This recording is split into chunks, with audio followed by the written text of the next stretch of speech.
National defence academy के बारे में तो ये बात और भी ज़्यादा ज़रूरी हो जाती है क्योंकि यहाँ पे नंबर ऑफ़ सब्जेक्ट्स बहुत ज़्यादा होते हैं। आप एक बहुत अच्छी रणनीति से काम करें और ख़ास तौर पे जब अब कि 60 दिन ही बचे हैं। कि मुझे कितने क्वेश्चन करने हैं, 10 करने हैं, 20 करने हैं, 50 करने हैं। जितने क्वेश्चन जब तक आपके अंतर आत्मा सेटिस्फाई नहीं हो जाती तब तक आपको क्वेश्चंस करने हैं। Do not waste your efforts. Consolidate your entire content into smaller format. Current affairs के अंदर आखिरी के 60 दिन में क्या स्ट्रैटेजी होनी चाहिए? करंट अफेयर को जब आप पढ़ रहे हो तो उससे जुड़ती हुई चीजें अलग अलग जो सेक्शंस हैं वो सेक्शंस क्या क्या हैं आपको पढ़ना है। ना घोड़ा होता है कि वो लगा दिया जाता है कि उसको दौड़ना है तो सामने ही दौड़ना है। तो ये 60 दिन वो 60 दिन होते हैं। लास्ट का जो 20-25 दिन होते हैं वहां पे आपको पढ़ना नहीं होता, वहां पे आपको प्रैक्टिस करनी है। जय हिंद दोस्तों। किसी भी कॉम्पिटिटिव एग्जाम को क्लियर करने के लिए ये ज़रूरी नहीं होता कि आप कितने अच्छे हैं, बल्कि ये ज़रूरी होता है कि आप दूसरों से कितने अच्छे हैं। और नेशनल डिफेंस एकेडमी के बारे में तो ये बात और भी ज़्यादा ज़रूरी हो जाती है क्योंकि यहाँ पे नंबर ऑफ़ सब्जेक्ट्स बहुत ज़्यादा होते हैं। इसीलिए ज़रूरी होता है कि आप एक बहुत अच्छी रणनीति से काम करें और ख़ास तौर पे जब अब कि 60 दिन ही बचे हैं तो एक रणनीति बनाना बहुत ज़रूरी है ताकि आप दूसरों से अपने आप को बेहतर बना के इस एग्ज़ाम को क्वालिफाई कर पाए। और आज ये मौका है कि हमारे साथ हमारे नए बहुत सारे एक्सपीरियंस्ड और एफिशिएंट टीचर्स जुड़े हुए हैं जो अपने अपने सब्जेक्ट्स के बारे में आपको इंसाइट्स देंगे और साथ ही मदद करेंगे आपको कि आप अपनी 60 डेज़ की रणनीति को कैसे बनाएंगे। तो सबसे पहले मैं मैथ्स से शुरुआत करूंगा क्योंकि उसका सबसे ज़्यादा इंपॉर्टेंस होता है नेशनल डिफेंस एकेडमी की एग्जामिनेशन के अंदर। अखिल सर, क्या कहना चाहेंगे आप स्टूडेंट्स को कि आने वाले 60 डेज़ के अंदर वो क्या अप्रोच रखें? और मैं ये चाहूँगा कि आप दो तरह के स्टूडेंट्स को यहाँ पे एड्रेस करें। एक वो स्टूडेंट्स जो ऑलरेडी प्रिपेयर्ड हैं या जो काफ़ी कंसोलिडेटेड फील करते हैं, और दूसरे वो स्टूडेंट्स जो उतना कंसोलिडेटेड फील नहीं कर रहे। जी ज़रूर सर, आपने बिल्कुल बहुत सही पॉइंट रखा है। और ये 60 दिन का जो समय होता है ये बहुत क्रूशियल है प्रिपरेशन के लिए। तो सबसे पहले मैं उन बच्चों के बारे में बात करूंगा जो पहले से तैयारी कर रहे हैं, क्योंकि उनके लिए ये बहुत ज़्यादा इम्पोर्टेंट टाइम होता है कि उन्हें ये समझ में नहीं आता कि तैयारी तो कर चुके हैं, चैप्टर्स वगैरह सब पढ़ चुके हैं, क्वेश्चन सॉल्व कर चुके हैं, तो अब ऐसा क्या करें कि वो अपने सिलेक्शन को, रिटन क्वालिफिकेशन को इंश्योर कर सके। तो मेरा कहना ये है कि आप लोगों को ज़्यादा से ज़्यादा सवाल प्रैक्टिस करने के लिए आप मॉक टेस्ट को यूज़ कर सकते हैं। मैंने मॉक टेस्ट लगाने के सही तरीके के बारे में भी बता रखा है, मैं यहाँ पर भी आप लोगों को थोड़ा सा अपडेट कर दूंगा कि मॉक टेस्ट लगाते हुए बच्चा एक बहुत स्पेसिफिक गलती करता है कि वो एक मॉक टेस्ट लगाने के बाद उस मॉक टेस्ट को छोड़कर वो अगले मॉक टेस्ट में चला जाता है और देखता है कि मेरे इसमें 100 मार्क्स आ रहे हैं, मेरे इसमें 70 मार्क्स आ रहे हैं। और जैसे जैसे वो अगले मॉक टेस्ट में जाता है, थोड़ा बहुत कोई मॉक टेस्ट डिफिकल्ट होता है, कोई हल्का सा ईजी होता है, तो वो एक डीमोटिवेशन वाला फैक्टर होता है। जबकि उसे पहले ही मॉक टेस्ट में अपने आप को रोकना है और उसमें वो एनालाइज करना है कि वो कौन से चैप्टर्स में स्पेसिफिकली क्वेश्चंस को गलत कर रहा है, कौन से क्वेश्चंस उसने पहले किए हुए हैं लेकिन स्टिल वो ऑन टाइम उसे सॉल्व नहीं कर पाया है, उसे वो एनालाइज करना पड़ेगा। और जब तक वो उस मॉक टेस्ट को पूरी तरीके से समझ ना ले, हर एक क्वेश्चन को वो एक्सप्लेनेटरी आंसर को ना समझ ले, उसको अच्छे से सॉल्व करना ना सीख जाए, तब तक उसे अगले मॉक टेस्ट में नहीं जाना चाहिए।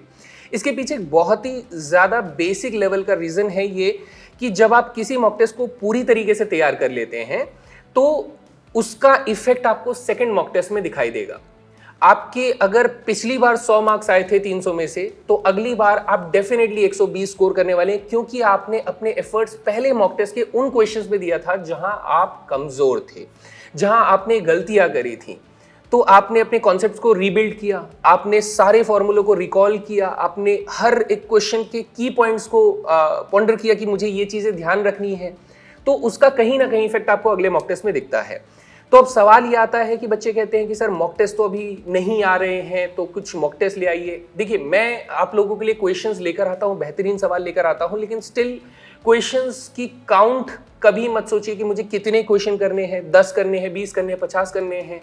जितने क्वेश्चन जब तक आपके अंतर आत्मा सेटिस्फाई नहीं हो जाती तब तक आपको क्वेश्चंस करने हैं कि मुझे इस चैप्टर से पूरा काम हो चुका है, मैं अब इससे बेहतर और क्या ही करूं, तब जाके आपको वो सेटिस्फैक्टरी लेवल को टच करना चाहिए। अब इसके लिए मैं ये कहता हूं कि चाहे आप मार्केट से ले, चाहे कहीं से भी आप मॉक टेस्ट लें, आपको मॉक टेस्ट लगाना अगर आपने पूरी तैयारी कर ली है तो मॉक टेस्ट अभी आपको नहीं मिलेगा, क्योंकि लेटेस्ट अभी मॉक टेस्ट रिलीज नहीं हुए हैं, राइट। तो आपको कुछ नहीं करना है, आपको पुराने मॉक टेस्ट उठा लेने हैं। क्वेश्चंस थोड़ी ना चेंज हो जाते हैं, टॉपिक्स थोड़ी ना चेंज हो जाते हैं। तो ऐसे में मैं बहुत सीधी सी बात कहता हूं कि आपको समय खराब नहीं करना है इस बात का वेट करते हुए कि मॉक टेस्ट कब आएंगे, कब मैं लगाना शुरू करूंगा। जब नए आएंगे तब नए वाले लगा लीजिएगा, लेकिन ये जो अभी लेटेस्ट समय बाकी है जिसमें आपकी तैयारी हो चुकी है, अब आपको सवाल लगाने शुरू कर देने चाहिए। तो ये हुआ पॉइंट कि जो पहले से तैयार है, अच्छे से उन्होंने रिवीजन कर लिया है, अब उनको सिर्फ प्रैक्टिस करना है, राइट। अब मैं उन स्टूडेंट्स की तरफ आना चाहूँगा सर जो पढ़ाई कर रहे हैं या फिर उनकी पढ़ाई में कुछ कमी रह गई है, कहीं ना कहीं वो लैग कर रहे हैं, तो वो कुछ ऐसी चीज़ जानना चाहते हैं कि सर कुछ ऐसा पता चल जाए जिससे हमारा एग्ज़ाम क्रैक हो जाए।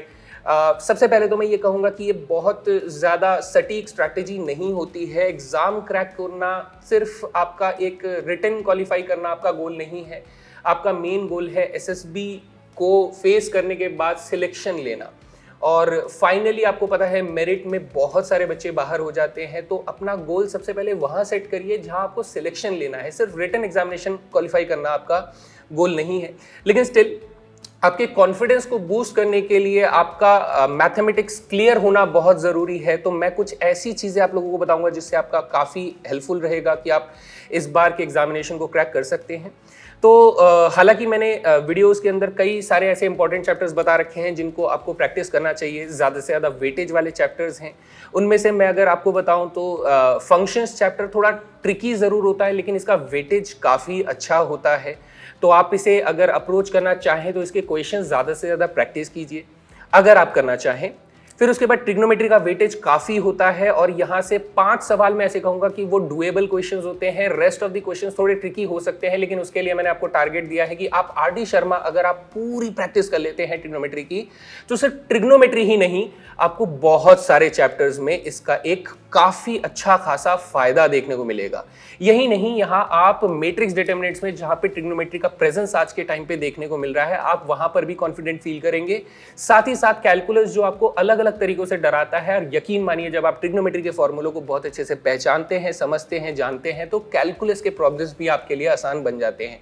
Because calculus is just a process, but अब ये डिपेंड करता है कि आप ट्रिग्नोमेट्री को कितना बेहतर तरीके से समझते हैं ताकि आप कैलकुलस में उसको अप्लाई कर सकें, right.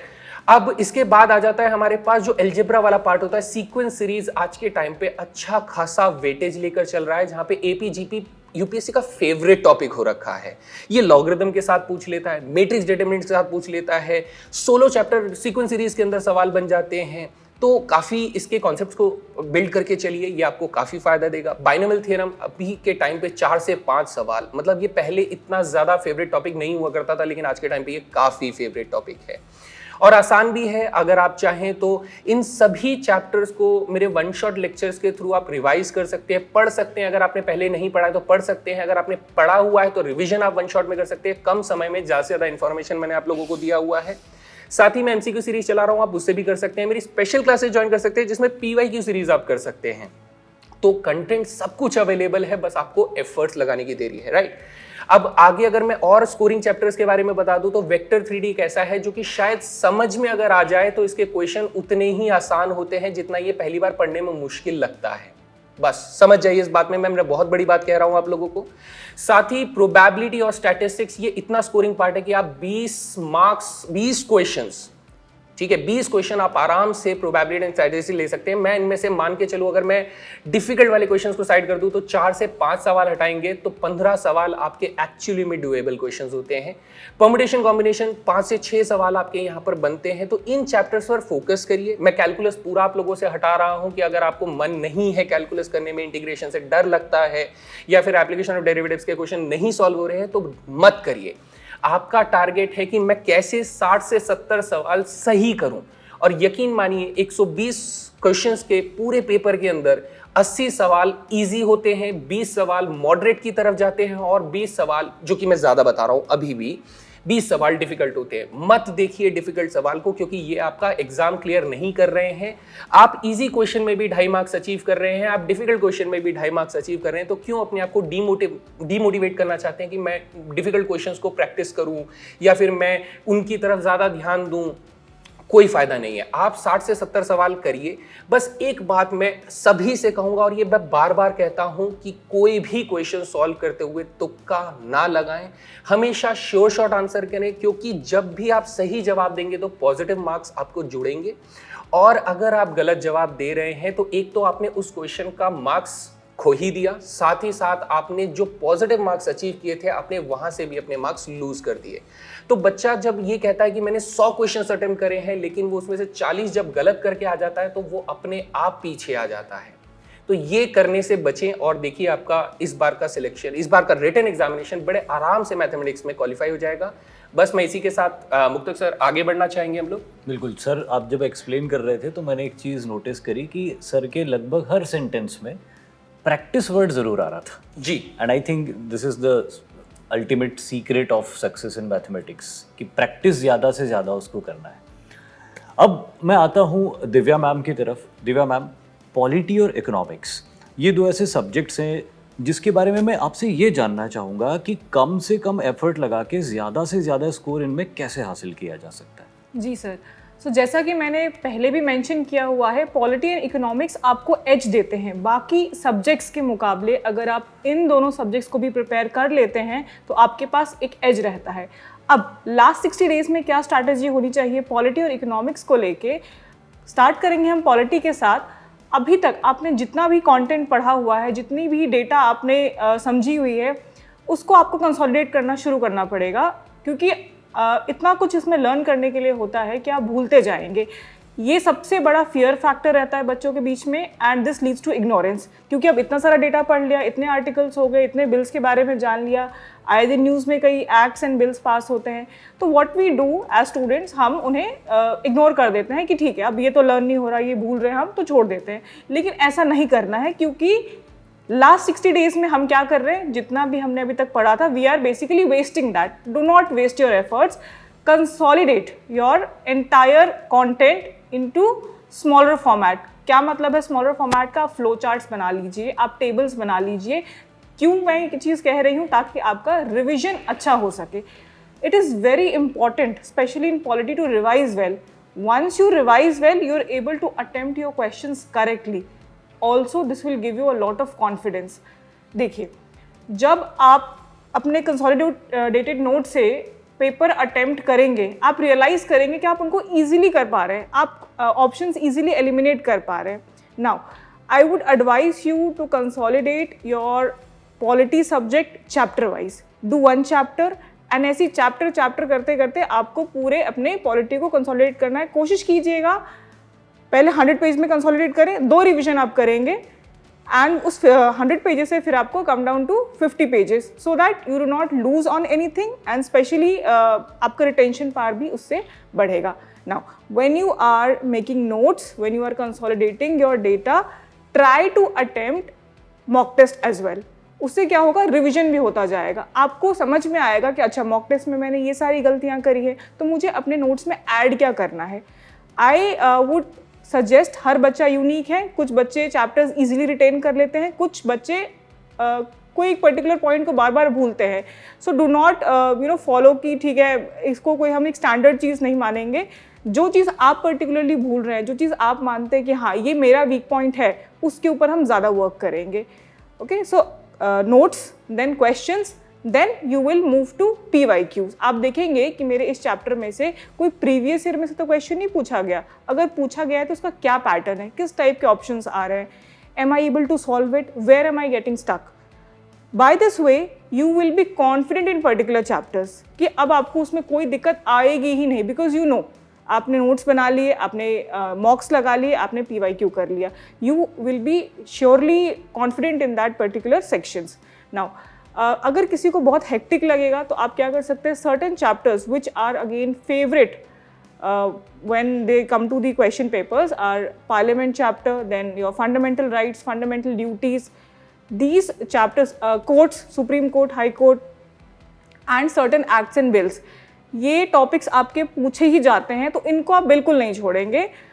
Even when you find the entire subject difficult, I would highly suggest do not ignore the subject entirely because it will cost you.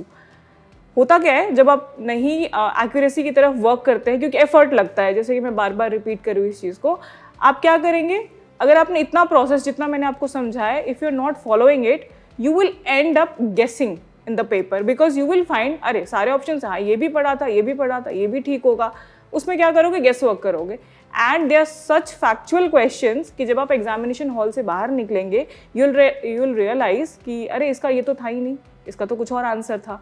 So it is such a bad thing and bad feeling for a aspirant जिसने पूरी पढ़ाई भी की but कुछ effort से वो lack कर गया. सो आई होप मेरे जो सजेशन है वो आप फॉलो करेंगे and you will make the efficient use of the entire strategy that I have given for polity. Now coming to economics I would suggest that you will again consolidate your topics. इसमें chapters को मैं नहीं कहूँगी, you will consolidate your topics. For example, GDP हो गया, inflation, 5-year plans. These topics are again favorite topics that are asked in examination. इनको आप tabular form में रख लेंगे because क्वेश्चंस है वो आपको इसमें अगेन मोस्टली क्वेश्चंस रिपीट होते हैं एंड वही मैं फिर से एम्फसाइज करूँगी, इसमें भी बच्चे भूलते बहुत ज़्यादा है. इग्नोरेंस वाला पार्ट इसमें भी आ जाता है कि यार इकोनॉमिक्स है कोई बात नहीं, बट हमें ये नहीं करना है. हमें उन क्वेश्चंस में सही आंसर करके मार्क्स स्कोर करने हैं. So we will consolidate economics content in tabular forms. Same approach रहेगा. अगेन आप कंसोलिडेट करेंगे, फिर क्या करेंगे, मॉक्स लगाएंगे एंड मॉक्स के बाद आप previous year questions in such subjects will give you realistic point of view कि मैं क्या पढ़ रहा हूँ और क्या question आ रहा है. आप देखिए कंटेंट बहुत ज़्यादा है इन सब्जेक्ट्स में, but you don't have to get lost in the entire subject because that is not efficient. आपने मेहनत कर ली गलत डायरेक्शन में, it will cost you. So again economics, tabular data, then mocks, then PYQs and your subject is sorted. That's it for economy and polity and again आप edge लेने के लिए रेडी हैं अपने एग्जाम में. So that's all from my and.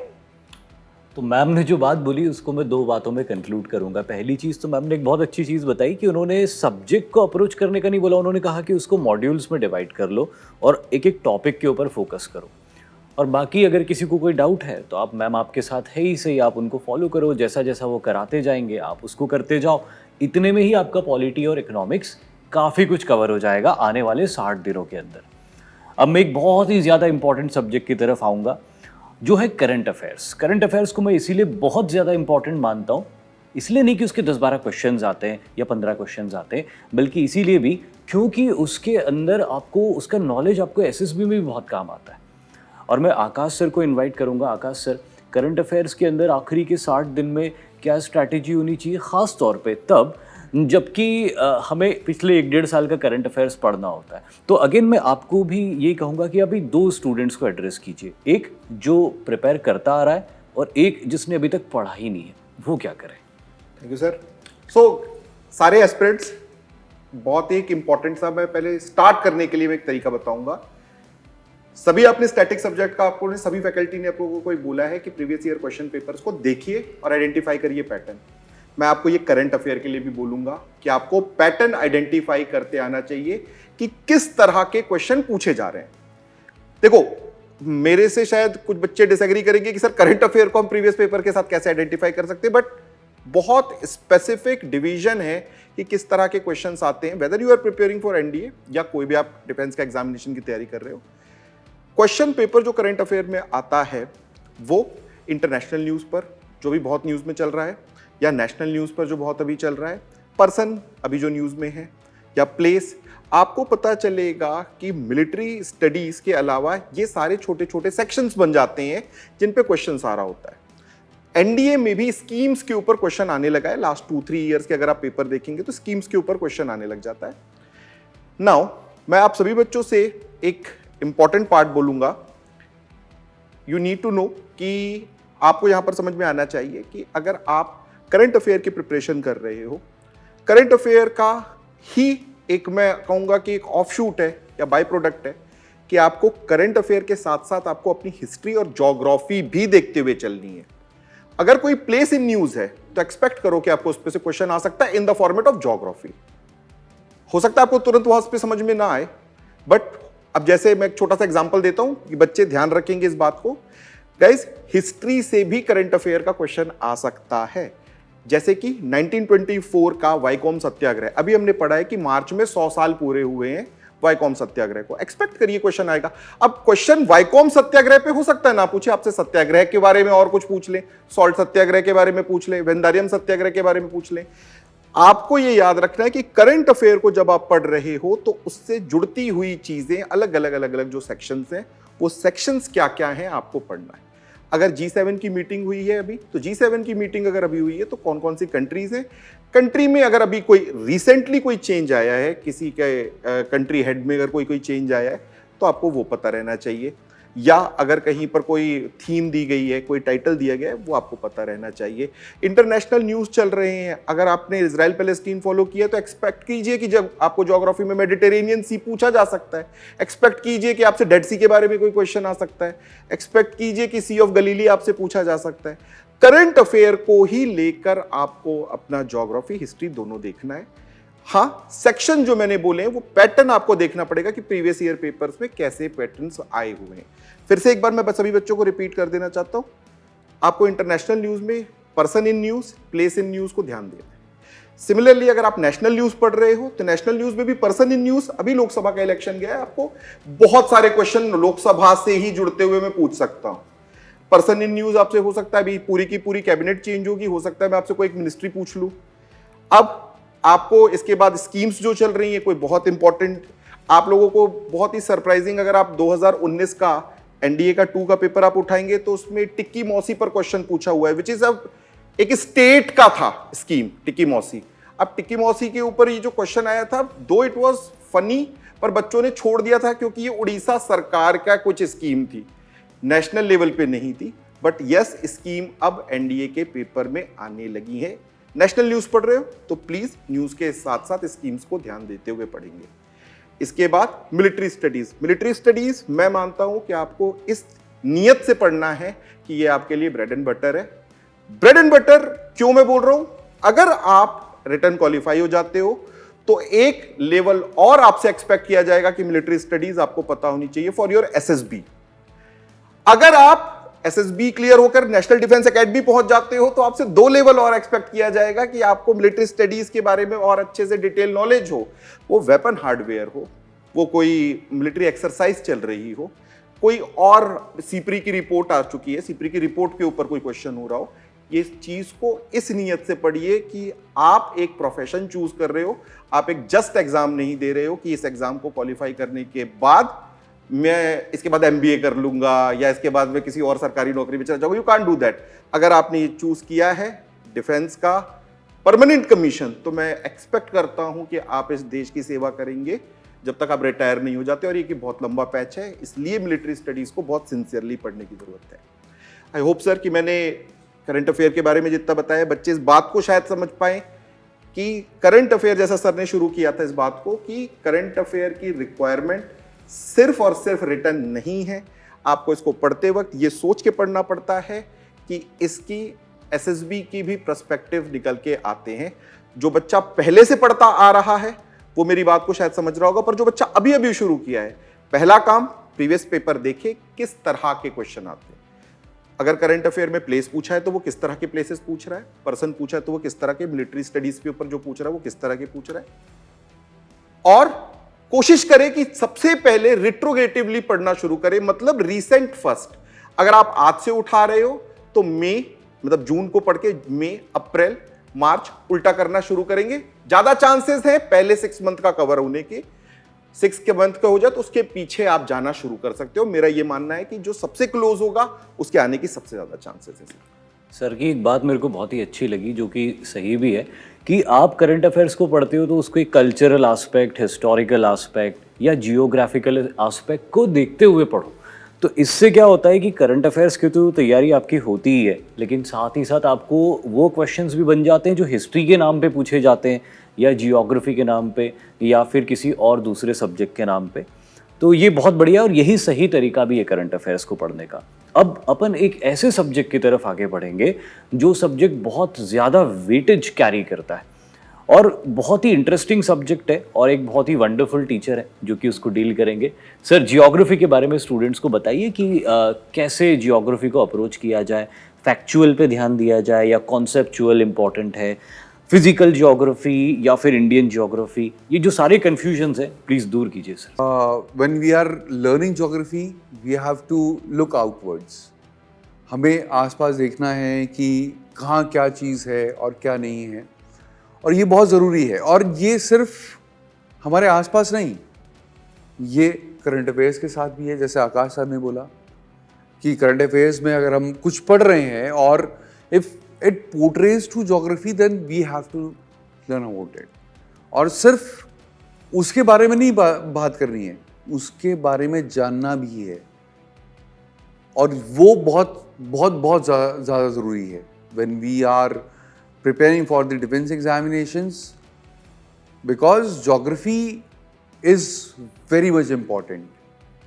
आप जाओगे कल कारगिल में, ठीक है, आप जाओगे कल द्रास में, आप कैसे वो मैप्स को आप रीड करोगे?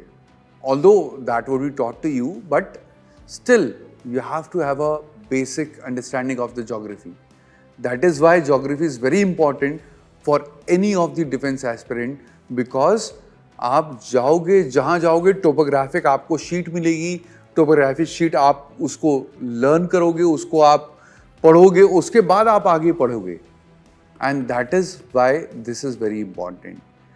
Geography is very important for any of the defense aspirant. So now coming to कि 60 डेज में क्या स्ट्रैटेजी रखनी चाहिए स्टूडेंट्स को?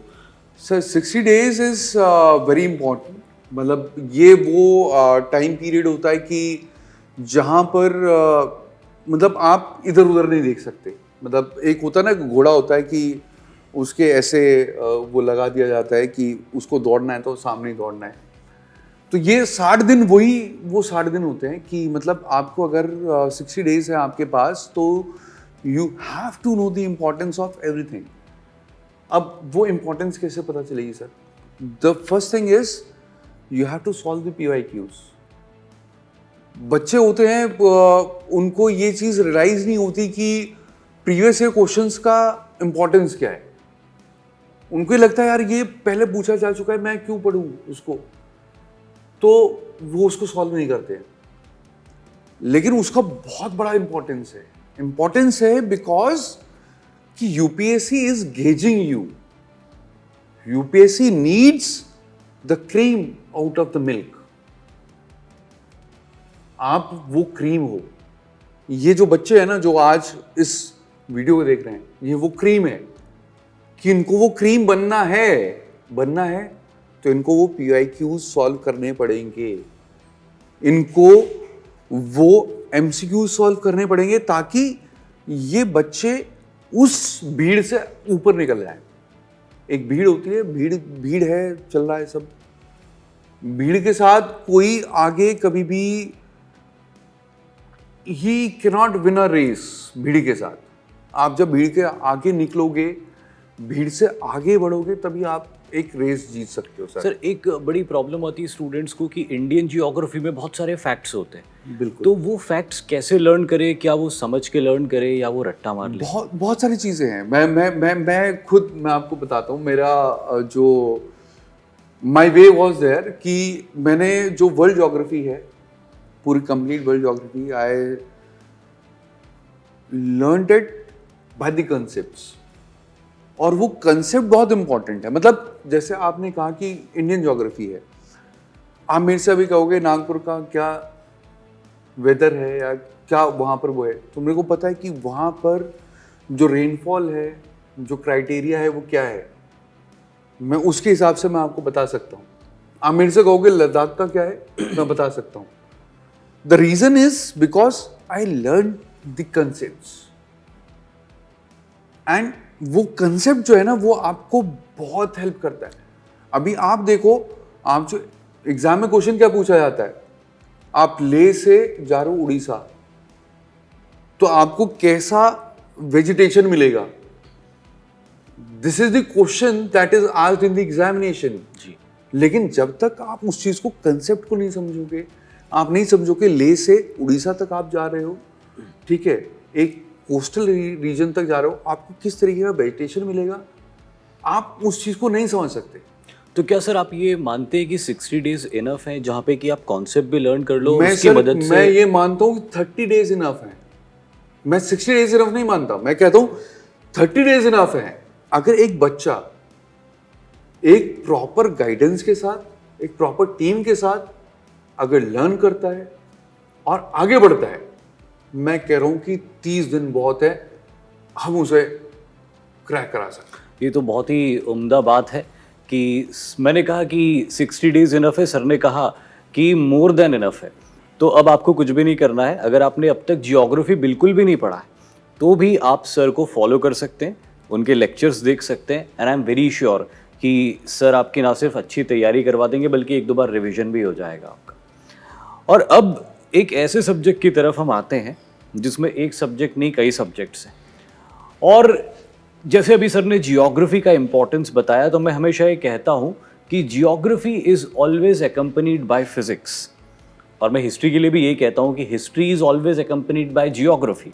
बिना फिजिक्स को ठीक से समझे आप जियोग्राफी नहीं समझ पाओगे, और बिना जियोग्राफी को ठीक से समझे आप हिस्ट्री नहीं समझ सकते। तो हिस्ट्री पे तो बाद में आएंगे, पहले चलते हैं फिजिक्स की तरफ, केमिस्ट्री की तरफ और बायोलॉजी की तरफ। लेकिन मैं चाहूँगा कि सर आप फिजिक्स से शुरू करें। तो हम साइंस की बात करेंगे। मैं इनवाइट करूँगा अमनदीप सर को। Sir please. तो जैसे कि सर ने कहा कि यस, फिजिक्स हो गया और ज्योग्राफी ये बहुत ही इंटर रिलेटेड है, क्योंकि जैसे आप मॉनसून का इफेक्ट पढ़ते हैं, वो आपको फिजिक्स अगर समझ में आई है तो वो समझ में आएगा, अदरवाइज आप रट्टा मार के चले जाओगे। और सिमिलरली अगर आप रिवर्स को समझते हैं, रिवर कहाँ से कहाँ फ्लो कर रही है, क्यों कर रही है, वो आप फिजिक्स में अंडरस्टैंड करते हैं। और उससे जो इम्पॉर्टेंट बात है कि जितने भी सब्जेक्ट्स हम एनडीए में पढ़ रहे हैं, ये क्यों पढ़ रहे हैं सबसे बच्चे, क्योंकि बच्चे बिना मतलब के पास पढ़ रहे हैं, सिलेक्टिव हो जाते हैं कि सर मैं साइंस में फिजिक्स नहीं पढ़ूंगा, मेरे से न्यूमेरिकल सॉल्व नहीं होते, तो मैं क्यों पढ़ूं। पर ये नहीं जानते कि ये जो पूछा जा रहा है ये आपके एनडीए में काम आएगा, क्योंकि आपको ये जॉब आगे करनी है, आप डिफिकल्ट टेरेन में जाएंगे, आपको वहाँ की ज्योग्राफी का नॉलेज होना चाहिए, आपको साइंस में फिजिक्स समझ आनी चाहिए। आप जैसे जैसे आप मान लो इन्फेंट्री में है तो आपको प्रोजेक्टाइल मोशन अंडरस्टैंडेबल उसका सारा चाहिए, आपको मिसाइल का वो सारा चीज़ें समझ आनी चाहिए, तभी आप अंडरस्टैंड कर सकते हैं। इवन ग्रेनेड्स आप यूज़ करते हैं, उसमें केमिस्ट्री यूज़ होती है, तो वो सारी चीज़ें क्लियर होनी चाहिए। आप इंजर्ड होते हैं तो बायोलॉजी में वहाँ पे क्लॉटिंग का वो सारा चीज़ें आपका जो है एग्ज़ाम में इसलिए पूछा जा रहा है कि आप इसको समझ के आगे बढ़ें, क्योंकि ये सिर्फ रट्टा मार के क्लियर करके वो बस क्या किया, पूरा 4 महीने अंदर समा लिया, फिर एग्ज़ाम में जाके उल्टी कर दी, फिर वो खाली हो जाएगा, तो आप आगे बढ़ नहीं पाएंगे। इसीलिए अगर आपको एनडीए में सिर्फ सिलेक्ट नहीं होना है, एनडीए में आपके पास आईएमए का फील्ड है, एयरफोर्स है, नेवी है, वहाँ पे सभी जो आपके सब्जेक्ट्स हैं वो आपको गाइड करते हैं ताकि आप एक अच्छे ऑफिसर बन पाएँ। तो ये तो हो गई इम्पोर्टेंस की बात। अब बात करते हैं कि हमारी जो 60 डेज हैं इसमें हम कैसे कवर करेंगे। तो देखिए 60 डेज स्ट्रैटेजी हर एक स्टूडेंट के साथ वेरी करती है, क्योंकि हर एक स्टूडेंट का टारगेट अलग है, किसी को कितने मार्क्स स्कोर करने हैं उस हिसाब से उसकी स्ट्रैटेजी बनती है। तो मैं इसको सबसे पहले मैं डिवाइड करूंगा 2 मंथ के अंदर, एक हमारा जो अभी जुलाई है और अगस्त है। तो मैं हमेशा बोलता हूं कि लास्ट का जो 20-25 दिन होते हैं वहाँ पे आपको पढ़ना नहीं होता, वहाँ पे आपको प्रैक्टिस करनी है, रिवीजन करनी है थ्रू मॉक टेस्ट, थ्रू आपका जो प्रीवियस ईयर क्वेश्चंस हैं, तो वो आप रिजर्व रखिए। तो आप मान के चलिए कि आपके पास 30-35 डेज का टाइम है, जिसमें आपका जो बचे हुए कॉन्सेप्ट्स हैं, जो बचे हुए टॉपिक्स हैं, उनको कवर करना है। कैसे करना है, तो सबसे पहले एक तो लिस्ट बनाओ कि आपने कितनी चीज़ें कवर कर ली हैं, और उस लिस्ट में आपको जो चीज़ें कवर हो गई हैं उनको एक साइड लिख लीजिए, जो नहीं हुई हैं फिर उसमें देखिए कौन से टॉपिक सबसे ज़्यादा इंपॉर्टेंट जो हैं आपके लिए हैं, और उसमें किस में से ज़्यादा क्वेश्चंस आपको पूछे जा रहे हैं। जैसे बात करें इलेक्ट्रिसिटी से बहुत ज़्यादा क्वेश्चंस आते हैं, न्यूमेरिकल्स भी आएंगे, कंसेप्चुअल क्वेश्चंस भी पूछे जाएंगे, तो वहाँ पर वो आपको टॉपिक छोड़ना ही नहीं है, सिलेक्टिव बहुत ज़्यादा नहीं होना है। कुछ कुछ चीज़ें हम छोड़ सकते हैं, जैसे काइनेटिक थ्योरी ऑफ गैसेस एक टॉपिक आता है, 11th क्लास का टॉपिक है, उसको हम लीव कर सकते हैं क्योंकि उससे क्वेश्चंस बहुत रेयरेस्ट ऑफ रेयरेस्ट है। और बात करें इलेक्ट्रिसिटी बहुत important, optics, mirrors and lenses का कॉन्सेप्ट है, वहाँ से क्वेश्चन हमेशा पूछा जाएगा। तो आपको पहले तो सेग्रीगेशन करना है, क्योंकि अभी हम बिना अगर स्ट्रैटेजी के चल रहे थे तो खिचड़ी बना के चल रहे थे, काफ़ी चीज़ें मिक्स कर रखी थी। तो सेग्रीगेशन इज़ वेरी इंपॉर्टेंट, क्योंकि जैसे भंवर सर ने कहा कि 60 डेज में आपको बिल्कुल सीधे दौड़ना है। वो सीधे तभी दौड़ पाएंगे अगर आपको डिस्ट्रैक्शन नहीं है, आपको क्लैरिटी है कि मेरे को कहाँ रीच करना है। बेवजह आप जाना आगे था, आपको पता नहीं है, आप पीछे दौड़ने लग गए तो आप पहुंचेंगे नहीं, आप उल्टा दूर जा रहे हैं। तो वैसा ही है। तो सेग्रीगेशन करिए इन 35 डेज के अंदर। सेग्रीगेशन के बाद जो जो टॉपिक्स आपके नहीं कवर हुए हैं लेकिन बहुत ज़्यादा इंपॉर्टेंट है, सबसे पहले उनको कवर करना है। और टारगेट लेके चलिए कि टाइम टेबल बनाइए, और टाइम टेबल आपका वीकली बना सकते हैं, कोई अगर रोज़ बनाना चाहे रोज़ बना सकता है, क्योंकि ये प्रैक्टिस जब तक अब डिसिप्लिन लाना पड़ेगा आपको, और ये डिसिप्लिन सबसे इंपॉर्टेंट ट्रेट होता है एक ऑफिसर का। तो डिसिप्लिन आपको अपनी प्रेपरेशन में लाएंगे तो जाके ऐसे सब जगह पे वो शो होगा। जैसे एक वीडियो बहुत वायरल हुई थी सर, नेवी यूएस नेवी के एक ऑफिसर ने बोला था कि अगर आप डिसिप्लिन होना चाहते हैं तो अपना बिस्तर बनाना रोज शुरू करिए, कि जब आप उठते हैं तो उसको समेटना शुरू करिए। तो वहां से तो छोटी छोटी चीज़ों से डिसिप्लिन स्टार्ट होता है। तो वैसे ही आप स्टडी में भी लाइए, टाइम टेबल बनाइए, सेग्रीगेशन करिए, और फिर उन टॉपिक्स को कवर करना है। तो केमिस्ट्री के अंदर अगर मैं बात करूँ, acid bases salts are very very important, metals non metals are very important, वहां से क्वेश्चन आएगा ही आएगा। नहीं अगर कवर किया है तो वो करिए। तो अब मैं बोलूंगा कि सबसे पहले आप केमिस्ट्री को ही कवर करने की कोशिश करिए, और टाइम टेबल में ऑल्टरनेट सब्जेक्ट्स लेके चलिए। मतलब ऐसा नहीं कि एक दिन पहले सारी साइंस ही पढ़ते रहे, फिजिक्स ही करते रहे, फिजिक्स के साथ ज्योग्राफी मैथ। हमेशा बोलता हूँ कि एक जीएस का सब्जेक्ट और एक साइंस अगर करे तो फिजिक्स और ज्योग्राफी साथ साथ कर लीजिए, वो ज्यादा बेटर रहेगा। हाँ, मैथ्स भी, मैथ्स तो आपको रोज करना ही करना है, मैथ्स के बिना तो गाड़ी नहीं चलेगी, है ना। मैथ्स में फेल तो बस है। मेरे साथ एक हमारा स्टूडेंट था, उसने जीएटी में 360 मार्क्स स्कोर करे थे, लेकिन मैथ में उसके 60 थे। तो 420 बहुत होते हैं और बात करें, लेकिन उसका क्लियर नहीं हुआ। तो मैथ्स तो करना ही है, साथ में आपको मर्ज करके चलने हैं सारे सब्जेक्ट्स। तो 30 to 35 डेज में जो जो टॉपिक्स पेंडिंग है उनको कवर करिए, और लास्ट 25 डेज के अंदर प्रैक्टिस ऐसा नहीं कि अभी नहीं करनी है, सिर्फ पढ़ना नहीं है, प्रैक्टिस आपको अभी भी करनी है। उसमें क्या करना है, अगर आप पिछले 5-10 साल के प्रीवियस ईयर क्वेश्चन, 5-10 साल छोड़िए, आप लास्ट 2 साल के भी प्रीवियस ईयर क्वेश्चन देखेंगे तो आपको मिलेगा कि जो एनसीईआरटी के क्वेश्चंस हैं, एक्सरसाइज के क्वेश्चन हो, वहां से डायरेक्ट क्वेश्चन एनडीए में पूछा हुआ है। तो वहां से प्रैक्टिस करिए। एनसीईआरटी आप पढ़ रहे हैं, एनसीईआरटी बहुत इंपॉर्टेंट है। बच्चे बोरिंग समझ के छोड़ देते हैं कि कोई सर किताब बता दो, जिससे मतलब वही है, मेहनत करनी पड़ेगी। कोई बहुत जरूरी शॉर्टकट है, NCERT is very important. Yes, तो एनसीईआरटी में सिर्फ पढ़ना इंपॉर्टेंट नहीं है, वहां पे जो क्वेश्चंस है वो करिए, वहां से प्रैक्टिस करिए। प्रीवियस ईयर क्वेश्चन साथ साथ करते चलिए। और प्रीवियस ईयर क्वेश्चन क्यों करने हैं, जैसे सर ने बोला प्रीवियस ईयर क्वेश्चन है वेरी इंपॉर्टेंट, चाहे वो क्वेश्चन दोबारा रिपीट नहीं होगा, लेकिन साइंस में अगर आप देखेंगे तो हो रहा है कुछ होता है। लैंग्वेज चेंज हो सकती है, इवन सर लैंग्वेज छोड़ो, the question will get repeated again. Language छोड़िए, सिर्फ नंबर चेंज हुआ है, लेकिन कुछ क्वेश्चन ऐसा जो एज इट इज पूछ लिया, एज इट इज आते हैं, एज इट इज आते हैं। तो दो चीजें हैं, एक तो वही आपको लेवल पता चलेगा कि एनडीए में क्वेश्चन कैसा आ रहा है, क्योंकि 90% बच्चों को तो ये भी आइडिया नहीं होता कि सर क्वेश्चन पूछा कैसा जाएगा। जैसे साइंस फिजिक्स पढ़ रहे हैं तो क्या सर आईआईटी के क्वेश्चन आएंगे, तो वो आईआईटी नहीं पूछेगा, वो कहीं बीच में एक लेवल सेट होगा। और आप एक्सपेक्ट मत करके चलिए कि इजी आएगा, सारी थ्योरी आएगी, क्योंकि ऐसा भी नहीं कि सारे न्यूमेरिकल्स आएंगे। वो मैं हमेशा बोलता हूँ NDA is unpredictable exam, word हम हमेशा यूज, तो क्यों है, क्योंकि आप एक्सपेक्ट करके चलेंगे, आपके अकॉर्डिंग चीजें नहीं होंगी तो आप निराश हो जाएंगे, इवन आपका कॉन्फिडेंस डाउन हो जाएगा। सिंपल सी बात है। तो पहली चीज तो बोलिए एक्सपेक्ट करके चलिए कि हाँ अच्छा होगा, लेकिन प्रिपेयर रहना है, वर्स्ट भी हो सकता है। और दूसरी चीज है कि प्रैक्टिस आपको करनी है एनसीईआरटी से, आपके जो है प्रीवियस ईयर क्वेश्चन से, एंड थ्रू मॉक टेस्ट। और मॉक टेस्ट को जैसे सर पहले कह रहे थे अखिल सर, कि एनालाइज करना बहुत इंपॉर्टेंट है, सिर्फ स्कोर करना नहीं सीखना है कि मेरे मॉक टेस्ट से बहुत नंबर आ रहे हैं। मिस्टेक्स को लर्न करिए, वहां से लर्न करना ही पड़ेगा। अगर आप नहीं करेंगे तो एग्जाम में भी मिस्टेक्स होंगी, मिस्टेक्स हमेशा होंगी। जो मिस्टेक्स होती हैं, जैसे आप क्या करिए, अपने आप को टाइम फ्रेम दीजिए कि अगर आप जैसे 150 क्वेश्चंस आते हैं जीएटी में, तो आप 150 मिनट्स मतलब अपना जो है आपके पास होता है 2.5 घंटे का, तो 1 मिनट एक क्वेश्चन को मिल रहा है, तो अगर आप 30 मिनट प्रैक्टिस कर रहे हैं तो 30 क्वेश्चंस का टारगेट लेके चलो, ठीक है ना। ऐसा नहीं कि मॉक टेस्ट में ही जाके टाइम फ्रेम सीखेंगे, नहीं तो बच्चे क्या करते हैं कि उनको सर कहते हैं कि सर हमारा पेपर ही पूरा नहीं हुआ। कई स्टूडेंट ऐसे भी होते हैं, बैठे रहते हैं कि क्वेश्चंस के ऊपर। वो अभी सीखना पड़ेगा, एक दिन में कुछ नहीं आता है। आपको step by step daily basis पे अपने आप को इम्प्रूव करना है। और कुछ इंप्रूवमेंट्स ऐसी होती हैं जो दिखती नहीं है, लेकिन वो लास्ट में जाके आपको विजिबल होती हैं कि यार मैंने ऐसे किया था। तो क्वेश्चन जब करते हैं तो एनालाइज करिए कितने सही हुए, कितने गलत हुए, जहां पे गलत हुआ क्या कॉन्सेप्ट था, मैंने क्या यूज किया, मैंने सिली मिस्टेक्स, जैसे बहुत सारे बच्चे एक वर्ड यूज करते हैं, सिली मिस्टेक्स क्या है, जब हम लर्न नहीं करते अपनी मिस्टेक से, तो वो देखिए कि कहाँ पे कर रहे हैं, जो क्वेश्चन तुमने छोड़ दिया है वो क्या था, वो सारी चीजें आपको हर एक मॉक टेस्ट में करनी है। लेकिन मॉक टेस्ट से पहले बोलूंगा कि अगर आप नॉर्मली क्वेश्चन प्रैक्टिस कर रहे हो उसमें भी कर सकते हैं।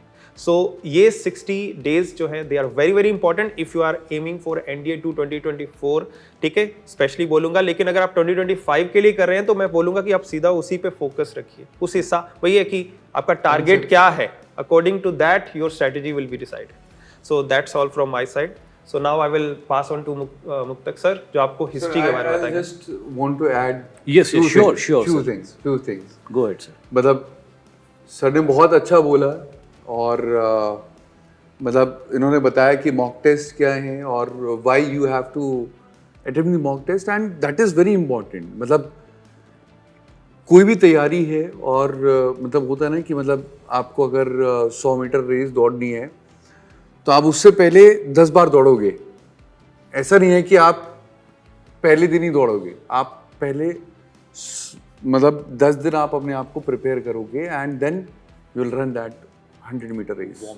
वार्म अप भी नहीं होता वो, मतलब ऐसा होता है कि मतलब you are preparing for that 100 metre race. और ये 100 मीटर रेस नहीं है, ये वर्दी का जुनून है, उसका जुनून है जिसके लिए वो बच्चा पता नहीं कब से प्रिपेयर कर रहा है। मतलब मैं अपनी बात बताऊं तो मैं had that dream right from my 3rd class. When my teacher asked what you want to be, I said that I want to be army officer. तो ये वो भी नहीं है, मतलब ये 100 मीटर रेस भी नहीं है कि जिसके लिए बच्चा 10 बार दौड़ता है, लेकिन उसके बाद भी हम एक चीज को निगलेक्ट कर जाते हैं, and that is mock test. That is the last step that every aspirant have to take. Wonderful. Revision, mock test, they are very important.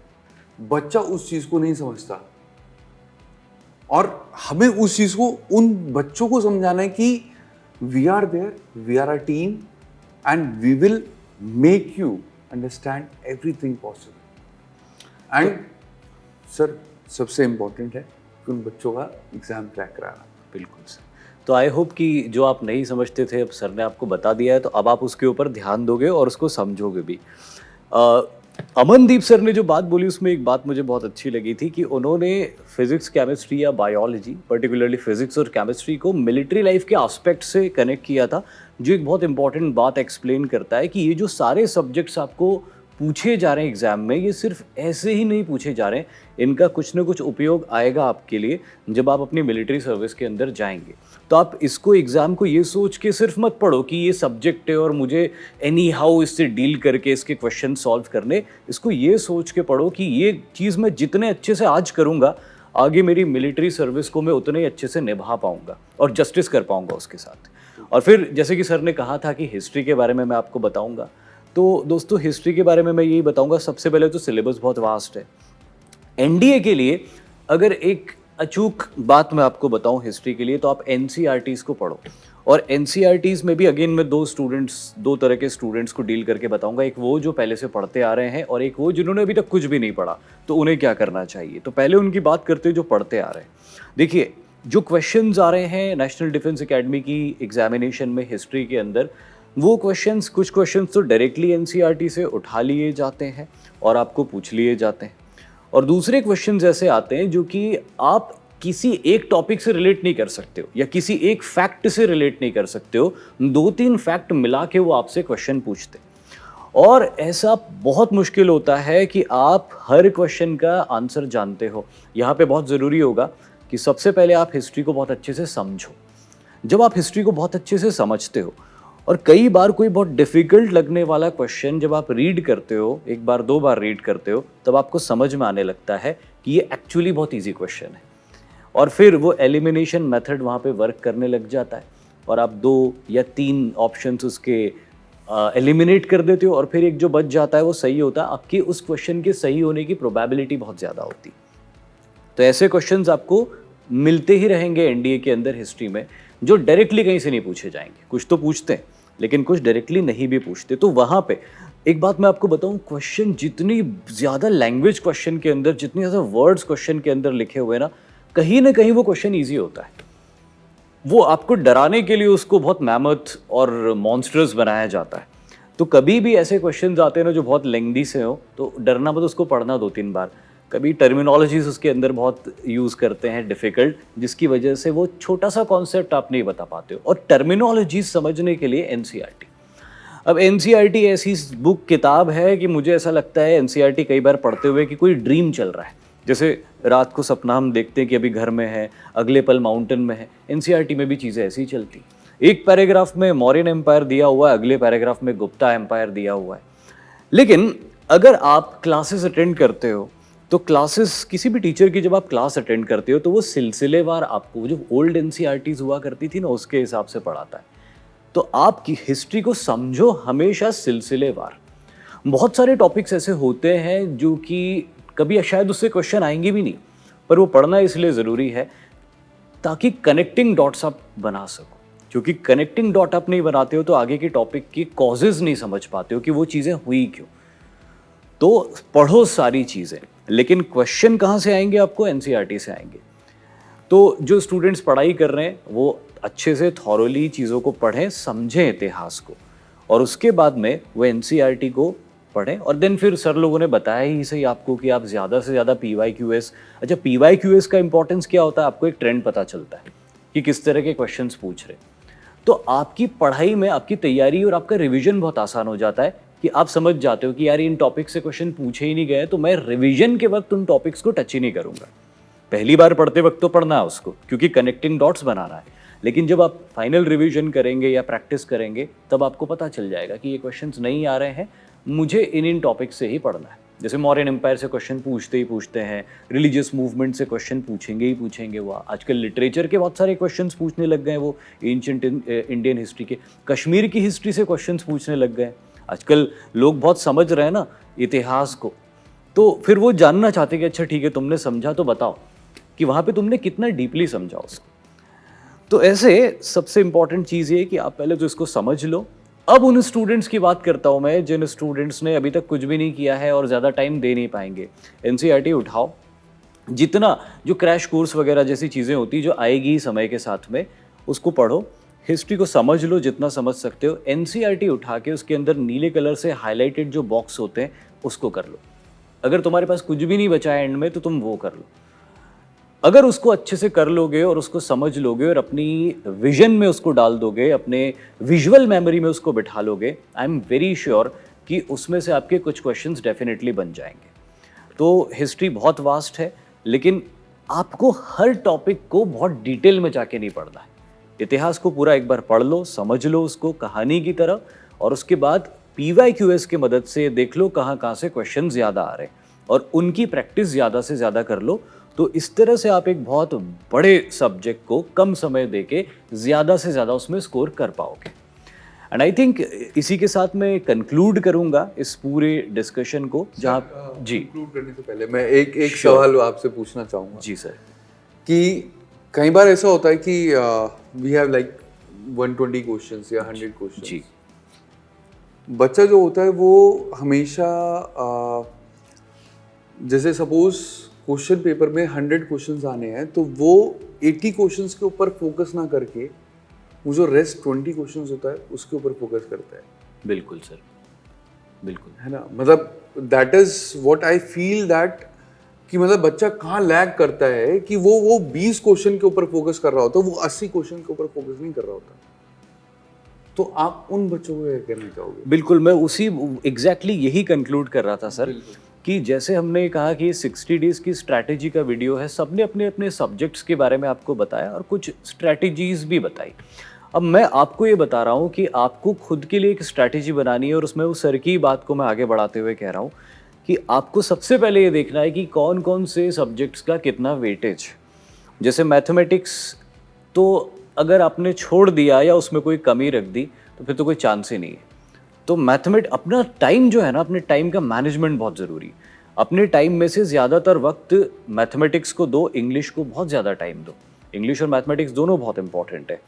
फिर उसके बाद दूसरे सब्जेक्ट जो जीईटी के बचते हैं उनमें ये देखो कि कौन कौन से सब्जेक्ट्स में आप कमज़ोर हो, राइट। और जिन सब्जेक्ट्स में आप कमज़ोर हो उन सब्जेक्ट्स के कुछ इंपॉर्टेंट टॉपिक्स जो रेगुलरली पूछे जा रहे हैं एग्जाम में, उसको प्रिपेयर कर लो और अपनी स्ट्रेंथ को बनाए रखो, उसको ज़्यादा से ज़्यादा मेंटेन करो और एनहांस करो। एंड देन आपको पता चलेगा कि 300 नंबर मैथमेटिक्स के आपने उसमें ज़्यादा से ज़्यादा स्कोर करने लायक अपने आप को बना लिया है। फिजिक्स एक ऐसा सब्जेक्ट है जिसमें लगभग 20 से 25 क्वेश्चन पूछे ही जाते, 25 तक ही चले जाते हैं क्वेश्चन। जियोग्राफी एक ऐसा सब्जेक्ट है जिसके अंदर 20 से 25 क्वेश्चन चले ही जाते। अब अगर आप ये देख लो, ये केमिस्ट्री को देख लो, आप केमिस्ट्री में क्वेश्चन भले ही 15 तक आते हैं लेकिन ईजी बहुत आते हैं, तो वहाँ से आप स्कोर कर सकते हो। तो आपको अगर ये एग्ज़ाम निकालनी है ना, तो पढ़ाई तो ठीक है, मेहनत तो करनी पड़ेगी, लेकिन आपको रणनीति बनानी पड़ेगी, थोड़ा चालाकी से काम करना पड़ेगा। भी दुश्मन के साथ भी जब लड़ोगे तो चालाकी से ही जीतोगे। अगर शक्ति और शारीरिक शक्ति से ही इस दुनिया में जीत हासिल हो रही होती है तो आज इस दुनिया में हाथी और शेर राज कर रहे होते। इंसान तो बुद्धि से ही राज कर रहा है ना, तो बुद्धि यहाँ पे भी आपको लगानी कि आपको ये देखना है कि कौन कौन से वेटेज वाले सब्जेक्ट हैं, उनके ऊपर फोकस करना है। इंग्लिश बहुत स्कोरिंग है, मैथ्स मैं ये नहीं कहूँगा कि स्कोरिंग है, लेकिन फिर भी जैसे अखिल सर ने बताया कि 60, 70, 80 क्वेश्चन ऐसे आएंगे ही जो आप बना सकते हो अगर आप मेहनत करते हो। तो आपने ऑलरेडी बहुत स्कोर कर लिया। अब आपको जो है बहुत सारे दूसरे सब्जेक्ट्स में ये देखना है कि कहाँ कहाँ पे मैं स्ट्रांग हूँ वहाँ, और कौन कौन सा वेटेज है सब्जेक्ट का, उनको पकड़ो। जो सब्जेक्ट में आप वीक हो उसके इंपॉर्टेंट टॉपिक्स को देखो और देन आप ज़्यादा से ज़्यादा स्कोर कर पाओगे और जो कट ऑफ की रिक्वायरमेंट होती है उससे वेल अबव ही जाओगे आप।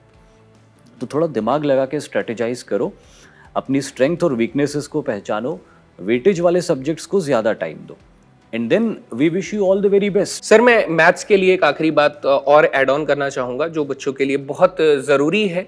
कई बार बच्चों को मैथ्स पढ़ने का मन नहीं करता है क्योंकि थोड़ा बोरिंग सब्जेक्ट है और वो इस चीज़ को स्किप कर जाते हैं, बहुत बार होता है ऐसा, और यही चीज़ नहीं होनी चाहिए। ये जो चेन है नहीं टूटनी चाहिए।